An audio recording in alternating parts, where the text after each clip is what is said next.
Hello, BookTube. Well, the day be without a little mail. I don't think all the day's mail has come. I don't think anything like that. I think quite a bit is still coming.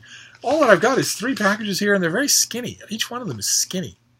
But I thought, better that than nothing. We give us something to chat about while the tea is cooling. So let's see what we have here. What is this first one? Oh, fantastic. Okay. All right. This is an event. This is The King and the Catholics by Antonia Fraser, with help from Marie. Well, I don't know. There is no co-author involved here, so her daughter might not have been involved in this. It's just her name on it.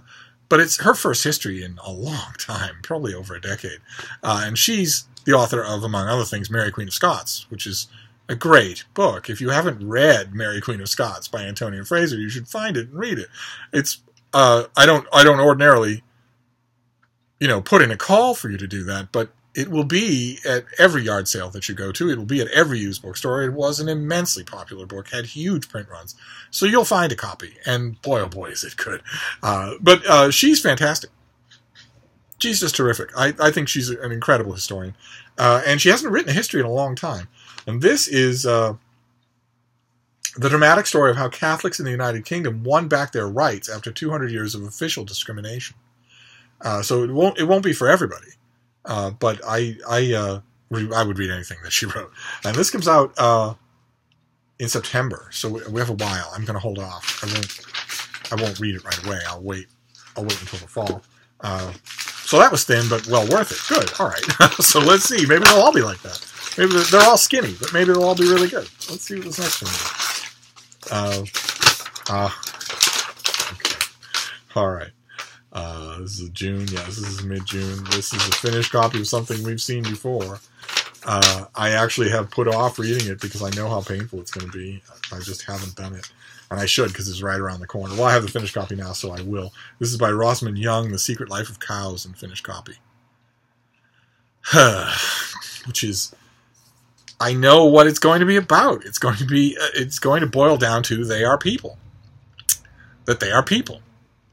That you spent the weekend, at your in-laws, and you met some cousins, and they tell jokes, and some of the jokes are bad, and they have some questionable hygiene habits. They maybe fart a little too loud, and they have a great sense of humor, and they have big sensitive eyes, and they get tired in the afternoon and want to take a nap, and they can sometimes be stern with you, or they can sometimes be really supportive of you, and they love to laugh, and all of that is true of cows. Every one of those things is true of cows. The only thing that isn't true is how well they do on the New York Times crossword puzzle. And the minute you isolate their personhood to that, you are vulnerable. For obvious reasons, right? I'm pretty sure I'm better at the New York Times crossword puzzle than a lot of you are. How'd you like it if your personhood depended on that? You wouldn't at all. Of course, you wouldn't at all. The yardstick comes down to either I say we can butcher these things, torture them, mutilate them, eat them, because they're not human. That's it. That's all. It's not even a moral judgment at all. It's just species. They're not the right species, so they don't count, and I say so because I am the right species. Either you say that, or you say, well, they can't compose a symphony. I volunteer with kids who can't compose symphonies either. Are you going to tell me that you can eat their organs? That you can put them in chain link fences? That you can attach them to electrical milkers that stay on 24 hours a day so they are standing up, can't lay down, can't sleep? You going to tell me that's okay? No, you're not, of course. So, see, I'm all worked up and I haven't even read the thing. I know that's what it's going to say, though. The book is going to tell me what I already know, what I know from countless hours spent on farms, that cows are people. No different than you or me. They lack the prefrontal cortex. They lack the human's near miraculous ability to cogitate, to extrapolate ideas, to idealize. They lack that ability, that particular human ability. They have a whole bunch of other abilities, though, that humans don't have. And they don't kill you because you don't have them. Anyway, all right, well, this is at least 2 really good books. I'm sure that that's going to be well done and heartfelt. It's just so painful a subject. So this is all right, even though these things are thin. So let's see what the last one is. We'll see if we can keep the streak up.